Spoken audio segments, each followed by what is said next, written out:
Here go a little bit of the backstory of what happened with Lil Greg, you know. GHerbo, best friend, brother. You know what I'm saying? I feel him though. This hit home. Nigga kill over a bitch, but let a rat keep his wife. Y'all hit the like button. Hit the subscribe button. I'm just trying to beat the odds and you can help. It says were the ultimate buyers of the guns.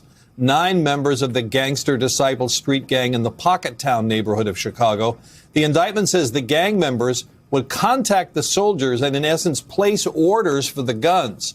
Federal prosecutors say the soldiers actually sold more than 90 guns to those gang members. Children and seniors were inside a West Side barber shop when 2 men walk in, find their target, and shoot. 2 people are dead. A $5,000 reward is being offered. Our Jermont Terry takes us inside. I'm here in the West Side Barber Shop where tragedy played out this week, and there is still a lot of sentiments and concern about what happened here, but you can also see many of the remnants. Look at this. 1, 2 bullet holes. This is the chair that the customer is sitting in, and the barber that was cutting his hair, he was shot and died here in the barber shop. But take another look. There's also a bullet hole in the wall where we're told those 2 gunmen came inside and shot up this place within 30 seconds. Also, keep in mind that there were many people getting their haircuts, so barbers were here, and also customers. We're told even women and a young child witnessed everything that played out here. Those gunmen fired in less than 30 seconds, hitting the customer and a beloved barber. I tried to save him, man, I did. Rob was definitely not the intended target.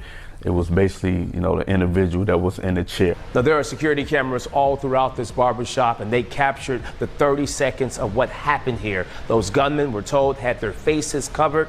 Chicago police, they have confiscated the video and reviewing that. Reporting on the West Side, Jermont Terry, CBS 2 News. I'm so sorry for your loss. And when she texts me this, her brother is the barber. And I ain't ever even want to speak on this on the podcast. I'm telling them stop going to that barbershop. But you got to get your hair cut there for, gang. Make a come to you. This at the end of the day is being on point and still knowing that a hurt you. I'm him and you is me. But he just not listening to me. And I know I'm not responsible, but I'ma still feel like it's my fault because I can't live life. If I get a Grammy, an Oscar, I'ma think about my little brother, gang. I ain't gonna lie to you, you know what I'm saying? My life can't be complete without him. I ain't gonna lie to you. It don't feel complete. It's never gonna feel complete without him. That's the truth. I ain't gonna never be able to feel complete without him, man. I ain't gonna lie to you. This just don't make sense to me. It don't add up. You gotta understand life. So it's like, it's about the way we feel every day and trying to navigate through this shit. How you... 3 Fort Campbell soldiers all accused of knowingly buying guns and illegally shipping them to gang members. The soldiers were arrested in May of last year, and now investigators led by ATF agents in Nashville have brought some new indictments. News 2's Alex Dennis is in the studio with more tonight. Alex. Well, Haley, officials say that those soldiers knowingly purchased guns in Kentucky and the Clarksville area, illegally shipping them to street gangs in Chicago. Well, now a superseding indictment by a federal grand jury here in Nashville names more individuals. Bottom line, if you illegally purchase a gun, the Department of Justice will be there. The U.S. Attorney for the Middle District of Tennessee, Mark Wildison, praising the work done by ATF agents in Nashville and their law enforcement partners across the country for disrupting an illegal pipeline of gun distribution originating in Middle Tennessee. The technology being employed by ATF should send shockwaves through violent criminal organizations, people who buy, sell, and use illegal firearms. The ongoing investigation stems from the May 2021 arrest of 3 Fort Campbell soldiers charged with conspiracy and other offenses relating to the illegal purchase and transfer of more than 90 firearms to the streets of Chicago. ATF agents working to connect those firearms to crimes committed utilized the National Integrated Ballistic Information Network known as NIBIN. Over 30 firearms have been recovered in this investigation, all of which have been entered into NIBIN, and they have produced actual intelligence leading to the linking of multiple shootings. With that information, the Justice Department announcing today 9 additional individuals are facing charges. On Wednesday, these law enforcement agencies, led again by ATF Nashville, initiated a highly coordinated operation aimed at arresting these defendants. Of the 9 new defendants charged this week, I'm pleased to say that 6 currently are in custody as of this time. And collectively, we look forward to seeking justice for the people impacted by the crimes that these defendants are alleged to have committed. Well, those crimes, violent in nature, including a mass shooting in Chicago. Law enforcement explaining juveniles are pulling the trigger more now than ever before, and that's intentional, a strategy put in place by gang leadership. The theory, which is quite logical, is that the gangs think that if they have the actual purchases, the actual shootings done by juveniles, that they will face lesser punishment than if the actual leaders of the gangs themselves do it. Well, in the past 4 years, ATF has seen an increase of more than 30% in illegal firearm trafficking investigations nationwide. GHerbo did a podcast interview with Lil Greg Pops. Lil Greg is GHerbo best friend. That's his brother. That's his man's. You feel me? We know GHerbo. He a Chicago rapper.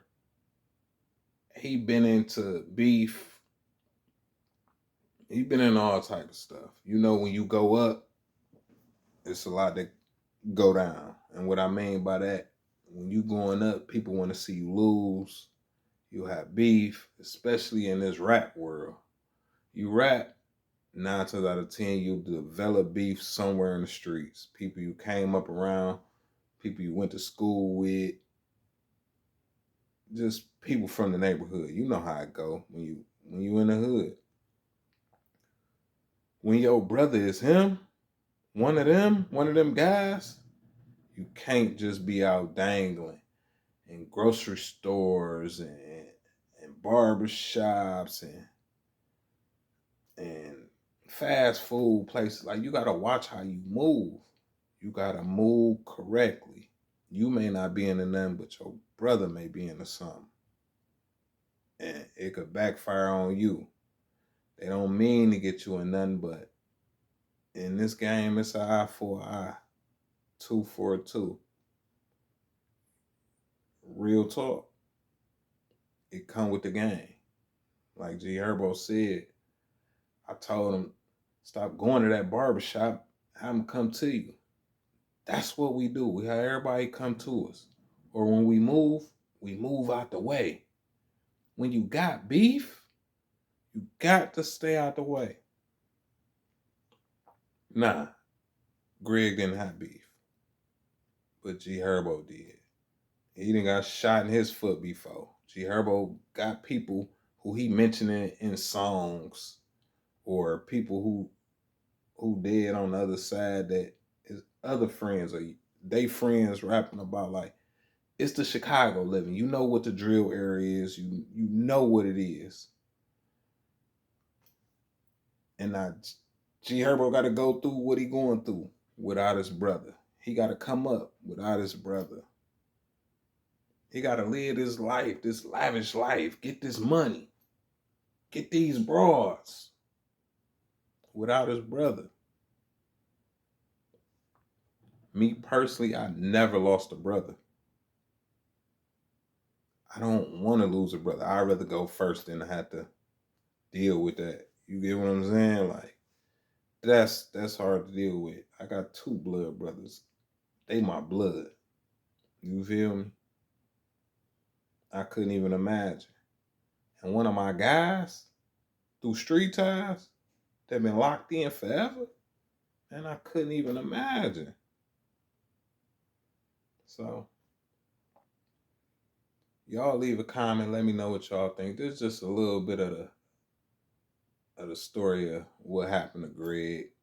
And I figure, hey, let me show y'all what's going on. Y'all hit the like button. Hit the subscribe. If I had your hands, I wouldn't use mine. I'll be back with another one.